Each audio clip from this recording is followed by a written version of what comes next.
Good morning, guys. Unfrequented world. Gage and I packed up in the car. Kids didn't want to go. I'm gonna head up to camp today and put some trail cameras out. So I thought this would be a perfect time to share with you guys some of the terrain up towards the Ontario-Quebec border. We talked about my camp and how it's very close to where Brian's is as the crow flies, like 26 kilometers. Beautiful ancient forests up there, lots to see, lots to show. We'll get the drone up.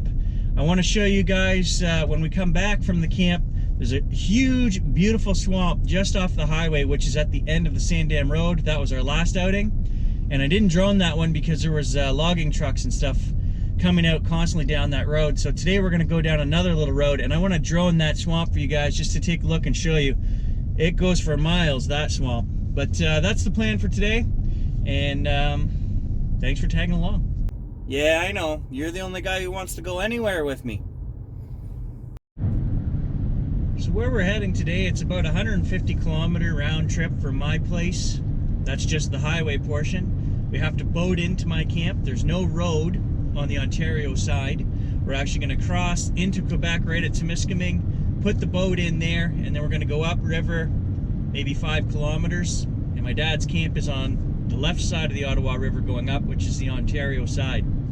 And up above that camp is pretty much a 200-meter escarpment that just climbs a very steep hill, which the river has dug that basin over millions of years, right? So, and 100 and some years ago, that was all logged by the first guys coming in, and when the cities of Cobalt and New Liskeard and whatnot were formed up above, that was for the logs.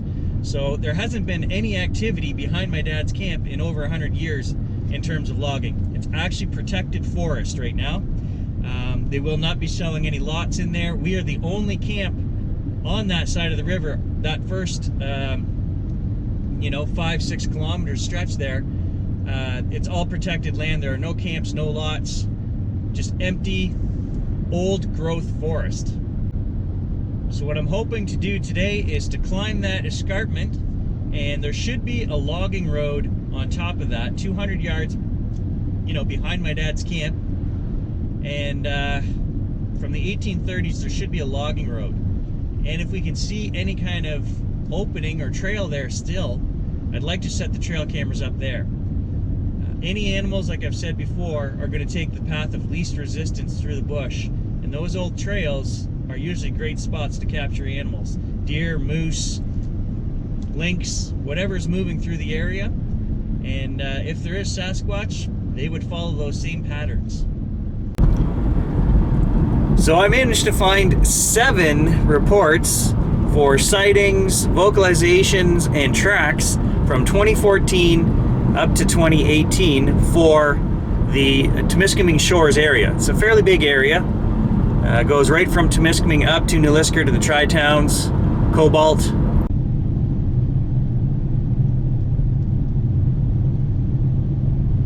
And there's our first glimpse of the Ottawa River.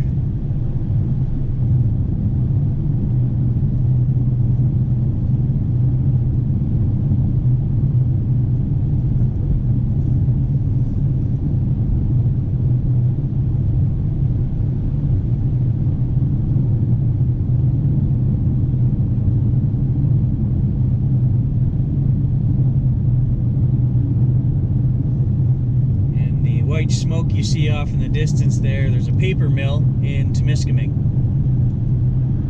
So that's where my dad and my grandfather both put in full careers, and that's why we own a camp up here in Temiskaming.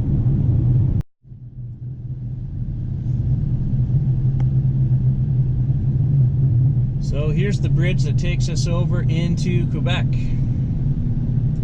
And immediately on the Quebec side is the boat launch. I don't just come for the fishing, I come for the cheap beer. Today's mission, get those trail cameras up, fishing, and get a case of beer. All in that order. Now you remember the boat. Yeah, this is good stuff. Looks like we might get wet. Looks like it's gonna rain.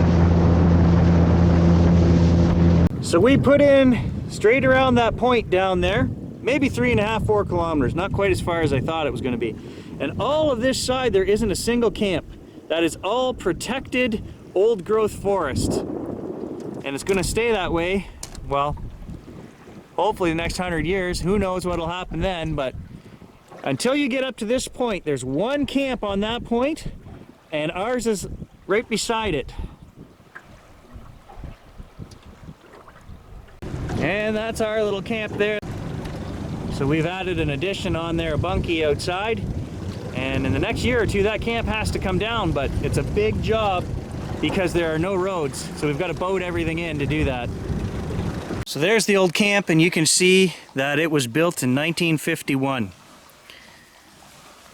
We're going to head up behind here into thick old timber.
So there won't be any trails back here behind the camp. We're just gonna have to climb wherever we can. So you guys have seen it from the air. It's very hard to tell on the camera how steep it is, but it's, oh man, it's gotta be 45 degrees right here. And it gets worse the higher we go. You guys saw what it looked like from up there.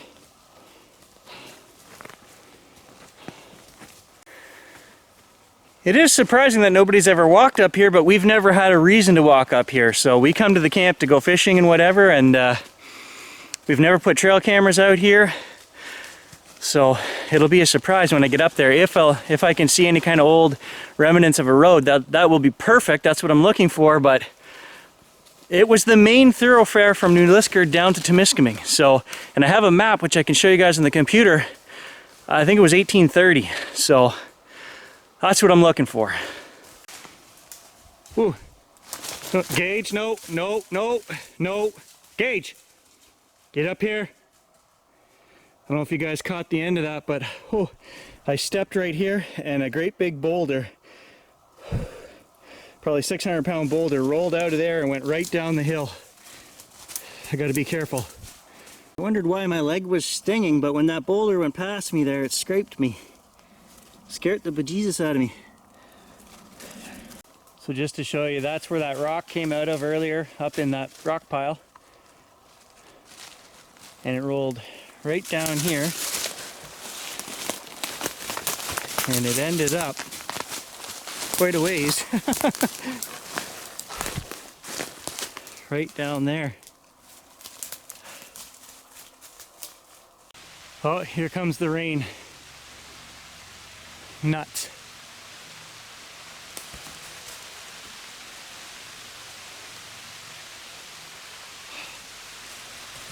That's what I was afraid of. We're only about halfway up. Well, we're gonna make do with this spot right here. It's kind of a flat before we get to the top. And I'm just gonna put the 2 trail cameras along here. The drone and everything is sitting out down at the camp below, so I don't want to leave it out and if this rain gets any harder. So I'm gonna move quick here. I wanted to get to the top of that, but then again, I wasn't looking forward to have to climb back up here to get those cameras later anyway, so here is good enough. So we've got a bit of a draw coming down off the hill here. That means it's just a nice gentle slotted spot that's open, and if animals were coming along the side hill, they're just gonna follow that path of least resistance and they're gonna come right down here. So I'm gonna use this maple behind me and we're gonna shoot directly across. The opening continues right along the side of the hill here.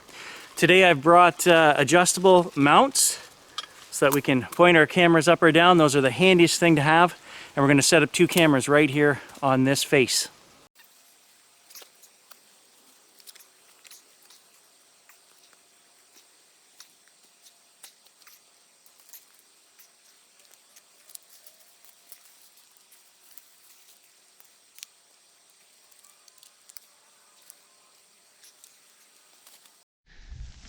So the backside of the hill is so sloped here, and there's a nice standing route for me to get on. I managed to get that camera up there. Oh, it's got to be 6 feet over my head, so it's up there 12, 13 feet anyway, and it's pointing right down here into the opening right here. So, and that's that flat spot that goes that way. The other camera is just over there. Okay, so there's our birch mount. And I'll show you guys the other one because you can see it from here. Right there. I always like to have one camera in the vicinity of another, and if I put enough of them out, I try to make a circle so that if something messes with one of the cameras, you can see it on the other one. In this case, we're not going to be pointing the cameras at each other. I want to cover a little more ground, but that's the kind of gist of how I set them up. Telling you guys earlier about the draw coming down the hill, you can see the opening right there. And guess what? Coming down the hill, get out of there, Gage. I wanted to show everybody you're standing in it. Moose tracks right here. And where did they go? Right up that draw into the opening because it's the easiest place to go. And there's another track right there you can see. So the cameras are in a good spot. I'm happy with that. We'll leave them up for a month and then we'll come back and just see what's there. Always a lot harder going down than up. Very easy to roll an ankle on a very steep incline like this. So I'm being extra careful, and some of these rocks are loose, so it's a slow descent, we'll put it that way. The dog has been up and down here 18 times already, but I gotta take my time.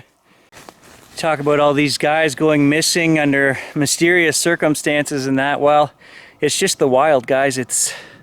That's what it is out here. It doesn't take much to fall over a log and break an ankle and nobody knows you're there, you know. You think you could crawl out 5 miles, but that'd be a tough go. Not enough weight in the boat. I've got to lean way forward to keep the front end down. And now to execute part B of this fantastic plan. Do a little bit of fishing. Nice little pike. I need another hand to unhook him here. There he goes.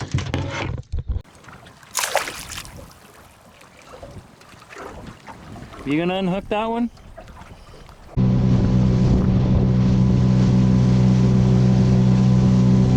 Which case do you want, buddy? You want the Bud Light? Okay, I'll take this one. Mission complete. Fishing, trail cam set up, and a case of cold beer. Thanks for watching, guys. We'll catch you in the next video.